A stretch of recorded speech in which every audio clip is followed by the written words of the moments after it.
Raju uncle जो government officer है, उनकी सैलरी 80,000 है और नेटवर्थ 50 लाख। वहीं सुरेश अंकल जो 20,000 के अर्न करते हैं और नेटवर्थ 10 लाख। वहीं दूसरी तरफ richest man Elon Musk, Adani, Jeff Bezos जिनकी नेटवर्थ मिलियन ट्रिलियन में है। दुनिया में तीसरे नंबर का अमीर बन गया।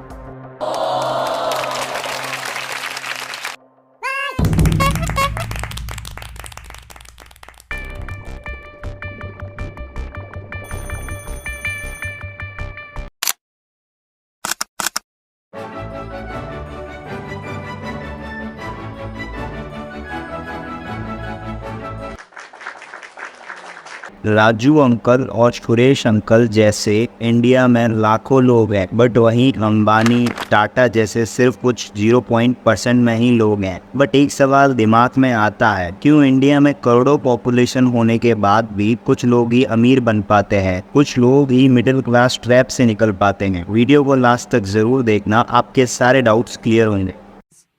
And in the US, there are more than 5 lakh people who don't send their children to school. Ironically, mostly all teachers. Recognize it? Here's a fall from 150 years ago. Big difference, right? Stay with me. Here's a car from today. And here's a car from 150 years ago. Big difference, right? Well, get this. Here's a classroom of today. And here's a class we used 150 years ago. Now, ain't that 83% educated Indians employable ही नहीं है। और ये जो सुंदर पिचाई सत्य नदेला की हम बात करते हैं, इन्होंने भी आगे चल के अपनी एजुकेशन बाहर से ही करी है। हमारा एजुकेशन सिस्टम, आपने वो एक लाइन कहीं ज़रूर सुनी होगी कि अगर हमें किसी भी हैबिट को अपनी डेली रूटीन में लाना है तो उसे 21 दिन तक फॉलो करना पड़ता है, फिर वो हमारी एक हैबिट बन जाती है। तो सोचो इंडिया के लोग कैसे अमीर बन सकते हैं, जहां हम अपने 10-12 साल लगातार उस सिस्टम और उसके रूल्स को फॉलो करते हैं जो हमें कभी अमीर बनने का आइडिया तक नहीं देते। तो ये सिस्टम हमें एक ऐसी हैबिट में डालता है कि हम सिर्फ कुछ गिनी चुनी अपॉर्चुनिटीज़ के अलावा कुछ भी नहीं चुन पाते। अगर आप किसी से भी पूछें कि आप क्या बनना चाहते हैं, तो मोस्टली हर किसी का जवाब इंजीनियर, डॉक्टर या सिविल सर्विसेज के अलावा कुछ यूनिक फील्ड चूज करने का नहीं होता। हर एक मिडिल क्लास बच्चों का सपना होता है कि हमारे पास एक गाड़ी हो, एक अच्छा घर हो, महंगे फ़ोन हो, कपड़े और बाकी सब चीज़ें। हर बच्चा 5-6 साल की उम्र का होने के बाद स्कूल जाता है और स्कूल के होमवर्क, टेस्ट, असाइनमेंट्स की वजह से वो अपना माइंड कहीं दूसरी जगह नहीं लगा पाता, बिकॉज उसके आसपास के एनवायरनमेंट के हर लोग यही सेम चीज़ कर रहे होते हैं। फिर 12th पास होने के बाद घर पर बैठकर सोचता है कि अब मैं क्या करूं, क्योंकि उसने 12 साल से स्कूल जाने के अलावा कुछ भी नया नहीं सीखा था जो उसकी आगे जाके हेल्प कर सके। फिर वो ज्वाइन करता है कॉलेज, क्योंकि कॉलेज से फिर डिग्री मिलेगी, फिर जॉब। फिर सोचता है कि कॉलेज के बाद तो लाइफ सेट है, बढ़िया पैकेज मिलेगा, और 4 साल फिर कॉलेज करता है। इसी कॉलेज स्कूल की साइकिल में उसकी एज 23 तक हो जाती है। अब डिग्री को लेकर वो जगह जगह जॉब के लिए फिरता है। लाखों रुपए की एजुकेशन करके वो 15 से 20 हज़ार की नौकरी के लिए क्या क्या नहीं करता।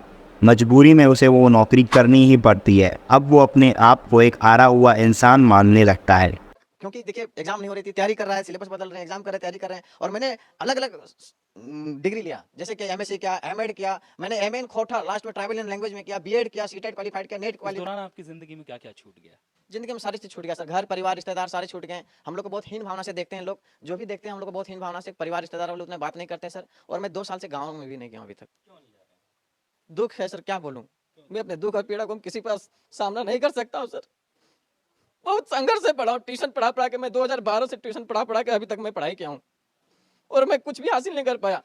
और फिर एजुकेशन ट्रैप के बाद वो फंस जाता है मिडिल क्लास के ट्रैप में। पैसों की कमी होने के कारण घर के खर्च, होम लोन, कार लोन, इन सब के कारण वो एक ऐसे ट्रैप में फंस जाता है जहां वो उस नौकरी को भी नहीं छोड़ पाता। एक रोबोट की तरह टाइम पर ऑफिस जाना, बॉस के ऑर्डर्स को फॉलो करना और दिन रात काम करना, और रात को फिर टेंशन के कारण नशे जैसी लत में पड़ जाना, और उसी ट्रैप में रहकर उसके सपने सब कुछ खत्म हो जाते हैं। ये ट्रैप बचपन से ही था। हाँ, वही एजुकेशन सिस्टम जिस पे आपको बचपन से ही भरोसा था कि मुझे ये एक जॉब दिला देगा, एक सरकारी नौकरी दिला देगा, उसने ही ये गद्दारी की है। बिकॉज ये एजुकेशन सिस्टम को बनाया ही इसलिए गया था क्योंकि ये आपको एक अच्छा चुपचाप रहने वाला वर्कर बना सके। आप बिना सोचे समझे बॉस के कहने पर वो करें जो बॉस चाहता है, ठीक वैसे ही जैसे स्कूल्स के टीचर्स चाहते थे। तो अब इस सिचुएशन को जानते हैं कि एजुकेशन सिस्टम को ऐसा क्यों बनाया गया। सर मैं आपको दोष नहीं दे रहा हूँ सर, मैं एक्चुअली सिस्टम को दोष दे रहा हूँ। सर मेरे पास कुछ स्टेटिस्टिक्स हैं सर सुसाइड्स में इंडिया नंबर 1 है सर। हर 1.5 घंटे में कोई ना कोई स्टूडेंट सुसाइड अटेम्प्ट करता है सर। यहाँ पे स्टूडेंट्स बीमारी से कम और सुसाइड से ज़्यादा मरते हैं। कुछ तो गलत हो रहा है ना सर। सर यहाँ पे कोई नए आइडियाज़ की बात ही नहीं करता सर, इन्वेंशंस की बात ही नहीं करता। बात करते हैं तो सिर्फ मार्क्स की या फिर यूएसए में नौकरी की। सर यहाँ पे ज्ञान नहीं मिल रहा है सर। यहाँ पे सिर्फ ये सिखाया जा रहा है कि मार्क्स कैसे लाए। How origin of this system. जब ब्रिटिशर्स इंडिया पर रूल कर रहे थे तब उन्हें इंडियंस को कंट्रोल करने में 2 मेजर प्रॉब्लम्स फेस करनी पड़ रही थी। सबसे पहली प्रॉब्लम थी कम्युनिकेशन की। इंडियंस को इंग्लिश बिल्कुल नहीं आती थी, जिसकी वजह से ब्रिटिशर्स को काफ़ी मुश्किल होती थी इंडियंस को इंस्ट्रक्ट करने में। एंड द सेकेंड प्रॉब्लम इस रोबोट्स की कमी थी, मतलब कहूँ तो स्लेव्स थी। उन्हें ऐसे आदमी चाहिए थे जो अपना दिमाग बंद करके सिर्फ इंस्ट्रक्शन को फॉलो करें। Example clerk, factory workers, police, इन सबको वो अपने फॉलोवर्स बना के यूज़ करना चाहते थे। उनके पास लीडर्स तो थे, इसलिए उन्हें ऐसे लोग चाहिए थे जो चुपचाप एक ऑर्डर में जो कहा वो करें। फिर इन्हीं 2 प्रॉब्लम्स को सॉल्व करने के लिए थॉमस बेबिंगटन मैक्लो ने 1835 में इंग्लिश एजुकेशन एक्ट लॉन्च किया। एजुकेशन का मतलब होता है स्टूडेंट की ग्रोथ करना और उसे इंटेलिजेंट बनाना।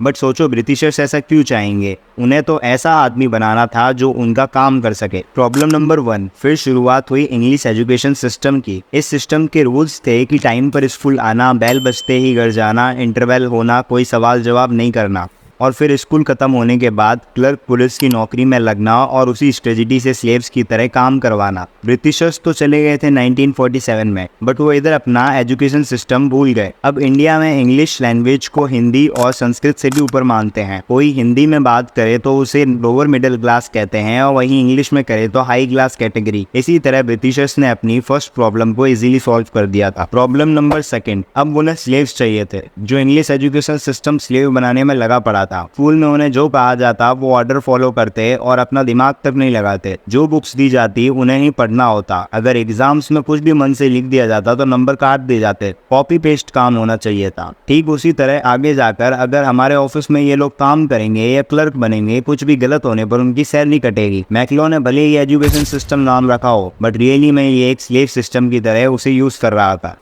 Every year 8.5 million BA, BCom, BSc degree से ग्रेजुएट होते हैं, वहीं 1.5 मिलियन इंजीनियर डिग्री से। बट यू शॉक्ड कि 10 मिलियन में से सिर्फ 1 मिलियन को ही जॉब मिलती है और बाकी 9 मिलियन अनएम्प्लॉयमेंट। आपने 15 से 20 साल दिल लगाकर एक जॉब पाने के लिए स्टडी करी और वो भी लास्ट में आपको नहीं मिली, क्योंकि बचपन से ही हमारी यही मेंटेलिटी रही थी कि सक्सेसफुल बनना है तो दिल लगाकर पढ़ाई करो, सारी बुक्स को थियोरेटिकली रट लो और फिर एग्जाम्स में जाके उसे कॉपी पेस्ट कर दो। फिर कुछ महीनों दिनों बाद वो सब कुछ भूल जाना। तो क्या एजुकेशन का मतलब थ्योरेटिकली रटने से है? इसमें ना ही स्टूडेंट की थिंकिंग डेवलप हो रही है, ना ही उसकी पढ़ाई के कुछ बेनिफिट्स मिल रहे हैं। तो ऐसे में स्टूडेंट क्या करे? देखो दोस्तों, हम एनवायरनमेंट से बिल्कुल अलग नहीं हो सकते, तो हमें स्कूल के साथ साथ स्किल्स पर ज़्यादा फोकस करना होगा, क्योंकि मॉडर्न वर्ल्ड होता जा रहा है। AI वैसे ही लोगों की जॉब्स खा रहा है, इसलिए अपने आप को, अपनी पर्सनैलिटी, अपने पैशन से डेवलप करो।